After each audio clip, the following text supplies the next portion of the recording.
So good morning, everybody. In this tutorial, we'll be talking about tides. What are tides? Okay, we talk about basic wave properties, phase speed of long gravity waves, wave interference, tidal constituents, or oscillation tides in estuaries and tides in SA gulfs, but only the key bits. Not everything, only the key bits that you need to understand for tides and estuaries. Okay, so let's get going. Let's have a look. Let's have a look how tides look like in a very large estuary. This is Chesapeake Bay, and this is an animation of the sea level elevation or the surface elevation in the estuary. Again, what you see here in this image here is the configuration, the shape of the estuary.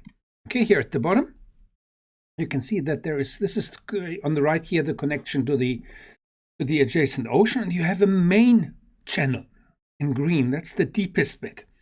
Okay, extends all the way down here, and this is we call the parent estuary. Okay, and then we have a number of side arms. These ones here, individual rivers feeding into that parent estuary, and we call them sub-estuaries. Okay, and what you also see is the shape of the sea surface. It's this blue surface here, and the vertical scale, the vertical range shown here is 2 meters. Okay, you see here on the left, it's 2 meters. And let's see what happens in due course of a tide. Okay, you can see in this estuary, the tide at the mouth of the estuary goes up and down. Now it's high tide, now it goes down. Now it goes to low tide, and so on. Okay, you can see that the response inside the estuary is quite different. You actually have low tides in some regions, while you have a high tide at the mouth. So it's quite interesting. You see that wave shape in your estuary. Okay.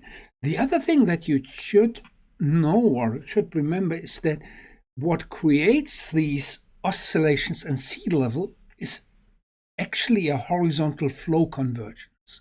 So you have to have a region where the horizontal flow has a convergence, then the sea level goes up. If you have a divergence, the sea level drops. And this is what we call a wave here because it's an oscillating feature. Okay, we come back to that animation later on. But this is what we're talking about. Okay, this is the tides as you can see them in the sea level. What associated with these tides are horizontal currents, tidal currents.